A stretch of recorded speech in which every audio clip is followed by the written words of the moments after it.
അപ്പോൾ 10ാം class SSLCയുടെ results ഒക്കെ വന്ന് നിങ്ങളുടെ മാർക്ക് അനുസരിച്ച് നിങ്ങൾക്ക് ഇഷ്ടപ്പെട്ട സബ്ജക്റ്റ് ചൂസ് ചെയ്തുകൊണ്ട് നിങ്ങളിപ്പോൾ അലോട്ട്മെൻറ്റിന് വെയിറ്റ് ചെയ്യുകയാണ്. പലപ്പോഴും നിങ്ങൾ സയൻസ് സബ്ജക്റ്റ് ചൂസ് ചെയ്യുമ്പോൾ അത് ബയോ ആണ് നിങ്ങളുടെ മേജർ സബ്ജക്റ്റായി എടുത്തത്. For example bio, maths, physics, chemistry. ഇവിടെ ബയോളജി നിങ്ങൾ എടുത്തിട്ടുണ്ടാവുക തന്നെ നിങ്ങളുടെ ആഗ്രഹം ഒരു മെഡിക്കൽ എൻട്രൻസ് അല്ലെങ്കിൽ ഒരു മെഡിക്കൽ ഫീൽഡിലേക്ക് എൻ്റർ ചെയ്യാനായിരിക്കും. എന്നാൽ നിങ്ങൾ അതിന് പകരമായിട്ട് മാത്സ് എടുത്തിട്ടുണ്ടെങ്കിൽ പലപ്പോഴും നിങ്ങൾക്ക് എൻജിനീയറിംഗ് ഫീൽഡിനോടാവും താല്പര്യം. പക്ഷേ കുട്ടികളും അതുപോലെ തന്നെ പാരൻസും കുറച്ച് കൺഫ്യൂസ്ഡ് ആണ്. 10th ശേഷം +1 നമുക്ക് എൻട്രൻസ് കോച്ചിങ് പോസിബിൾ ആണ്.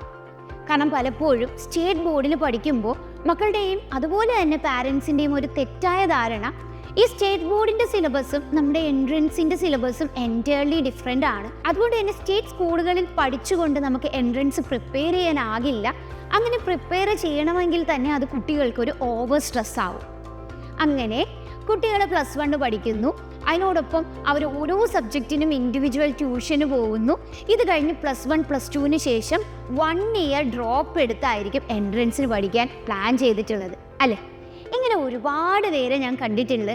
അവരെല്ലാവരും പറയുന്നത് മക്കളെ ഓവർ സ്ട്രെസ് ചെയ്യണ്ടെന്ന് വിചാരിച്ചാണ്. ശരിക്കും ഇപ്പോഴാണ് നമ്മൾ മക്കളെ ഓവർ സ്ട്രെസ് ചെയ്യുന്നത്. കാരണം സ്കൂളിൽ നമ്മൾ ഈ സബ്ജക്റ്റുകളെല്ലാം പഠിപ്പിച്ച ശേഷം പിന്നെയും അവർക്ക് എക്സ്ട്രാ ട്യൂഷൻ വേണ്ടി വരികയാണ്, അല്ലേ? എക്സ്ട്രാ ടൈം ഈ സബ്ജക്ട്സിന് അവർ ട്യൂഷന് വേണ്ടി വരികയാണ്. ഇനി അവിടെയും പഠിച്ചവർ രാത്രി എത്തിയേച്ച് അതെല്ലാം അവർ റിവൈസ് ചെയ്യുകയാണ്.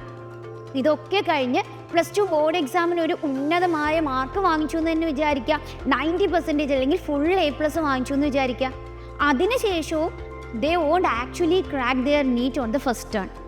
പിന്നെയും അവരെ എന്ത് ചെയ്യണം? ഇത്രയും നല്ലപോലെ പഠിച്ച മക്കൾ പിന്നെയും ഒരു വർഷം ഫുള്ള് ഈ +1 +2 സിലബസ് എൻട്രൻസ് ഓറിയൻറ്റഡ് ആയിട്ട് പഠിച്ച് ഒരു വർഷത്തിൽ ഫുള്ള് അവർ എൻട്രൻസിന് മാത്രം പഠിച്ച് അതിൻ്റെ സ്ട്രെസ്സും ക്യാരി ചെയ്ത് അവർ എൻട്രൻസ് എക്സാമിന് പോകണം. Is it really A vice decision? അങ്ങനെ സ്റ്റേറ്റ് പഠിക്കുന്ന മക്കൾക്ക് ഒരിക്കലും അതിനോടൊപ്പം എൻട്രൻസ് എക്സാം കൊണ്ടുപോകാൻ സാധിക്കില്ലേ? അപ്പോൾ നമുക്കിതൊന്ന് ക്ലിയർ കട്ടായി മനസ്സിലാക്കാം.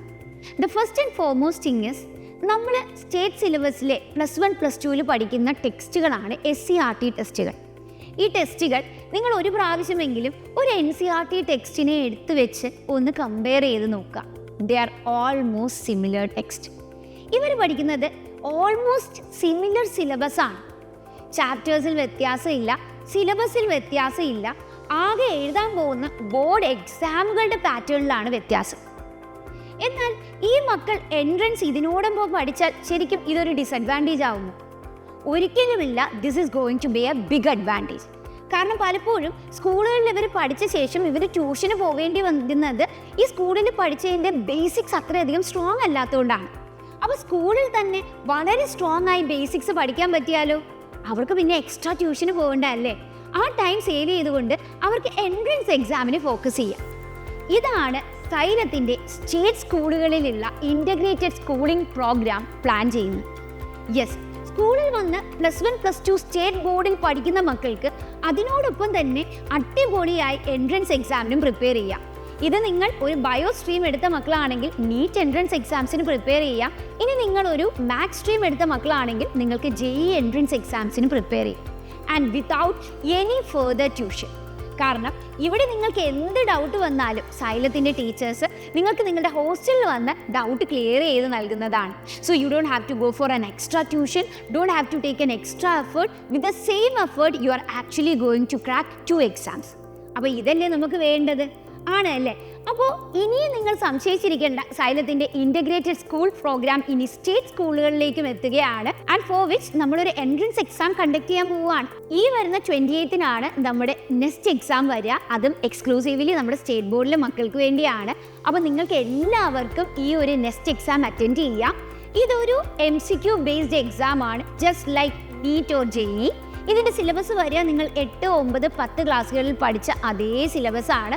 അപ്പോൾ നിങ്ങൾക്ക് MCQ ബേസിൽ മൾട്ടിപ്പിൾ ചോയ്സ് ക്വസ്റ്റ്യൻസ് ആയിട്ട് ഒരു ക്വസ്റ്റ്യൻ, അതിൻ്റെ 4 ഓപ്ഷൻ വരും. അതിൽ കറക്റ്റ് ആൻസർ ചൂസ് ചെയ്യാം. For those who are interested in JEE entrance അല്ലെങ്കിൽ എഞ്ചിനീയറിംഗ് സ്ട്രീമിലേക്ക് പോകാൻ താല്പര്യമുള്ള മക്കൾക്ക് ഫിസിക്സ്, കെമിസ്ട്രി, മാത്സ് ആണ് ചൂസ് ചെയ്യേണ്ടത്. ഇനി നിങ്ങൾ ഒരു നീറ്റ് എൻട്രൻസ് അല്ലെങ്കിൽ മെഡിക്കൽ എൻട്രൻസ് ആസ്പിറൻ്റ് ആണെങ്കിൽ നിങ്ങൾ ഫിസിക്സ്, കെമിസ്ട്രി, ബയോളജി ആണ് ഓപ്റ്റ് ചെയ്യാനുള്ളത്.